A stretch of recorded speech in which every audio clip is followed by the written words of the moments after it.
خیراتی اداروں اور دینی مدارس سے منسلک افراد کے لیے ایک تربیتی کورس جس میں آپ اپنے ادارے کے مالیاتی معاملات کو سمجھ سکیں گے۔ خوش آمدید اور السلام علیکم۔ آپ کا ویڈیو دیکھنے کا شکریہ۔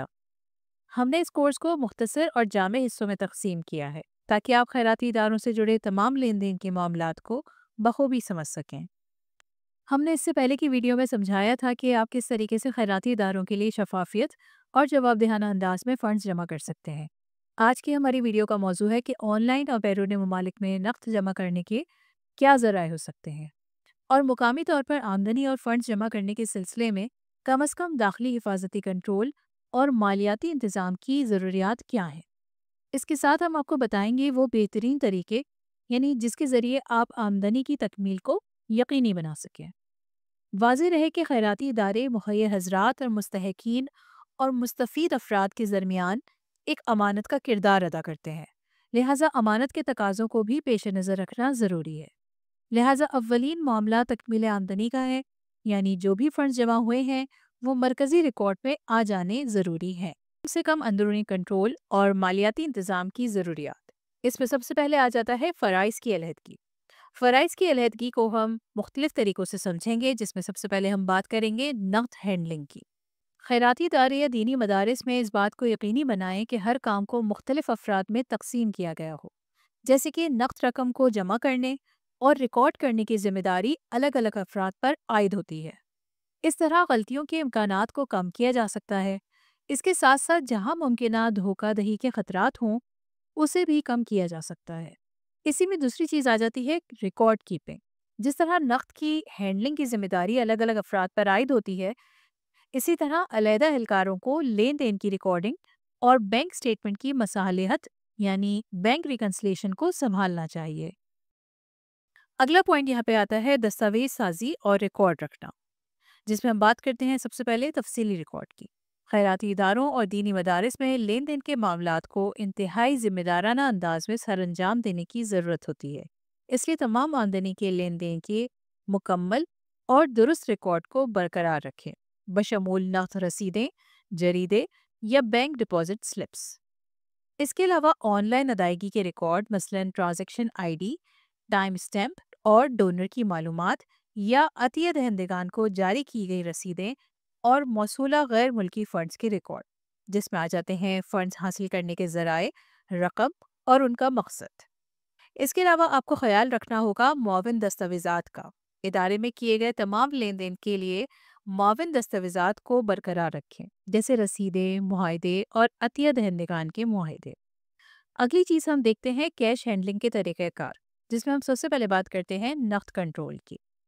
اس مرحلے میں آپ کو نقد لین دین کو درست طریقے سے ریکارڈ کرنے کے لیے نقد رجسٹر یا اسی طرح کے نظام کا استعمال کرنا ہوگا تاکہ تمام مالیاتی معاملات کو کنٹرول کیا جا سکے۔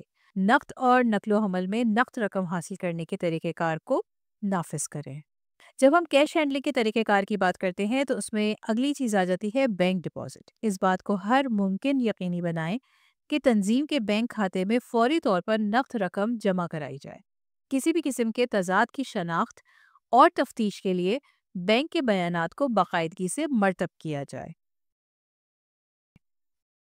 اس میں اگلا پوائنٹ آتا ہے آن لائن ادائیگی کی پروسیسنگ، جس میں ہم سب سے پہلے بات کرتے ہیں محفوظ ادائیگی کے گیٹ وے۔ آن لائن عطیات پر کارروائی کرنے کے لیے معروف اور محفوظ آن لائن ادائیگی کے گیٹ وے جیسے کہ پے پیل، اسٹرائپ یا اسکوائر کا استعمال کریں۔ چونکہ اس دور میں ہر چند ماہ میں نئی اپلیکیشن آتی ہے، لہٰذا ان کا بھی جائزہ لیتے رہیں۔ اسی طرح ڈیٹا سیکیورٹی کے بارے میں آپ کو محتاط رہنا پڑے گا۔ خیراتی اداروں کو فنڈز حاصل کرنے کے دوران اس بات کا خاص خیال رکھنا چاہیے کہ ڈیٹا سیکیورٹی کے معیارات کی مکمل تعمیل کی جا رہی ہو۔ عطیہ دہندہ کی معلومات اور ادائیگی کی تفصیلات کی حفاظت ضروری ہے۔ اسی طرح اس میں اگلی چیز آتی ہے باقاعدہ نگرانی۔ نقد رقم کے علاوہ کسی بھی مشکوک لین دین کے لیے آن لائن ادائیگی کی سرگرمی کی باقاعدگی سے نگرانی کریں۔ اگلا اس کے اندر پوائنٹ آتا ہے غیر ملکی فنڈز کا انتظام، جس میں ہم بات کرتے ہیں ضوابط کی تعمیل۔ غیر ملکی فنڈز کی وصولی اور استعمال سے متعلق تمام قابل اطلاع قوانین اور ضوابط کی تعمیل کو یقینی بنائیں، جیسے کہ foreign contribution regulation act in Pakistan, اسی طرح آپ نے شفاف ریکارڈ کو بھی برقرار رکھنا ہے۔ موصول ہونے والے تمام غیر ملکی فنڈز کے تفصیلی ریکارڈ کو برقرار رکھنا ضروری ہے، بشمول ماخذ رقم، مقصد اور اس کا استعمال۔ شفاف ریکارڈ قائم رکھنے کے ساتھ ساتھ باقاعدہ رپورٹنگ کی بھی ضرورت ہوتی ہے۔ ادارے کو جو بھی غیر ملکی فنڈز وصول ہوتے ہیں اور ان کو جہاں بھی استعمال کیا جاتا ہے، اس کے متعلق متعلقہ حکام کو باقاعدہ رپورٹیں جمع کروائیں۔ اس کے اندر اگلا پوائنٹ آتا ہے اندرونی آڈٹ، جس میں ہم بات کرتے ہیں باقاعدہ آڈٹ کی۔ اندرونی کنٹرول کی تاثیر کا اندازہ لگانے اور بہتری کے لیے کسی بھی شعبے کی نشاندہی کرنے کے لیے باقاعدہ اندرونی آڈٹ کروائیں۔ باقاعدہ آڈٹ کے ساتھ ساتھ ضرورت ہوتی ہے آزاد آڈٹ کی۔ آڈٹ کو باقاعدگی کے ساتھ کروانا اور اس بات کا خیال رکھنا کہ آڈٹ آزادانہ ہے، تمام معاملات کو مزید شفاف بناتا ہے۔ مالی کارروائیوں کا معروضی جائزہ فراہم کرنے کے لیے اہل آڈیٹرز کے ذریعے آزاد آڈٹ کرنے پر غور کریں۔ اگلا پوائنٹ آتا ہے آمدنی کی تکمیل کو یقینی بنانا۔ باقاعدگی سے مصالحت یعنی ریکنسلیشن۔ تمام آمدنی کے ذرائع نقد ہوں، آن لائن ہوں یا غیر ملکی ہوں، ان کو باقاعدگی سے بار بار ترتیب دیں تاکہ یہ یقینی بنایا جا سکے کہ تمام لین دین درست طریقے سے ریکارڈ کیے گئے ہیں۔ اسی طریقے سے بینک اسٹیٹمنٹ مصالحت یعنی ریکنسلیشن کے اوپر بھی غور کریں۔ کسی بھی تضاد کی نشاندہی کرنے کے لیے بینک اسٹیٹمنٹ کو اکاؤنٹنگ ریکارڈ کے ساتھ بر وقت بنیاد پر چیک کریں۔ اس کے علاوہ عطیہ دہندگان کا اعتراف۔ تمام عطیہ دہندگان کو ان کے عطیات کی وصولی کی تصدیق کے لیے بر وقت اور درست اعترافات جاری کریں، یعنی رسیدیں جاری کریں۔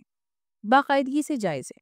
کسی بھی ممکنہ مسائل یا بہتری کی شعبوں کی نشاندہی کرنے کے لیے آمدنی پیدا کرنے والی سرگرمیوں کا باقاعدگی سے جائزہ لیں۔ اگلا پوائنٹ آتا ہے اس کے اندر بہترین عمل، جس کے اندر ہم بات کرتے ہیں تحریری پالیسی تیار کرنے کی۔ اگر آپ اپنے تمام مالیاتی ریکارڈز کو شفاف رکھنا چاہتے ہیں تو تمام داخلی کنٹرول کے طریقہ کار کو تحریری پالیسی میں دستاویز کریں۔ اس کے ساتھ ساتھ آپ کو عملے کی تربیت کرنا ہوگی۔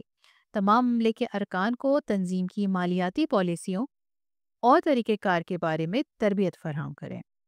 اس کے علاوہ آپ کو مسلسل بہتری کی طرف جانا ہوگا، یعنی کہ ابھرتے ہوئے خطرات سے نمٹنے اور کارکردگی کو بہتر بنانے کے لیے اندرونی کنٹرول کا باقاعدگی سے جائزہ اور اپ ڈیٹ کریں۔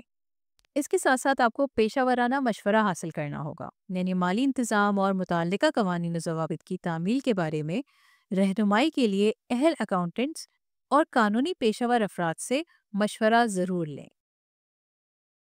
اس وقت کے حالات کے پیش نظر ضروری ہے کہ ہم نہ صرف ایماندار ہوں بلکہ ایماندار نظر بھی آئیں، اور ہماری ایمانداری اور ایمانداری کا ماحول اور معاملات خود اس بات کے ثبوت ہو۔ معمولی سی غلطی یا کوتاہی سوشل میڈیا پر بڑی خبر بن جاتی ہے۔ ان اندرونی کنٹرول اور بہترین طریقوں کو نافذ کر کے تنظیمیں اپنی آمدنی کی شناخت کی درستگی اور اعتماد کو بڑھا سکتی ہیں، دھوکہ دہی اور غلطیوں کے خطرے کو کم کر سکتی ہیں، اور اس بات کو یقینی بنا سکتی ہیں کہ تمام فنڈز کا حساب کتاب کیا جائے اور ان کا مؤثر طریقے سے استعمال بھی کیا جائے۔ یہ معلومات صرف عام معلومات اور رہنمائی کے لیے ہیں اور پیشہ ورانہ مالی یا قانونی مشورے پر مشتمل نہیں ہیں۔ اپنی تنظیم کے منفرد حالات کے بارے میں مخصوص رہنمائی کے لیے اہل پیشہ ور افراد سے مشورہ کرنا ضروری ہے۔ پاکستان، بھارت اور بنگلہ دیش کے دینی مدارس کی تنظیمات سے گزارش ہے کہ وہ اس سلسلے میں مسلک سے ہٹ کر جامع تربیتی پروگرام بنائیں تاکہ امانتیں امانت کے ساتھ رہیں اور کوئی ذاتی فائدہ نہ اٹھا سکے۔ آپ کا ویڈیو دیکھنے کا شکریہ۔ اس سلسلے کی مزید ویڈیوز یوٹیوب پر انگریزی میں بشیر جمعہ لکھ کر پلے لسٹ میں تلاش کریں۔ اس کے ساتھ ساتھ اس موضوع پر اپنے اداروں میں افراد کی تربیت اور ان کی رہنمائی کا بھی انتظام کریں۔ فیس بک کے گروپس بنا کر بھی تربیت فراہم کریں۔ ہم ماہرین قانون اور قانونی محاسبین سے گزارش کرتے ہیں کہ وہ بھی اس کار خیر میں افراد کی رہنمائی کر کے اپنا حصہ ضرور ڈالیں۔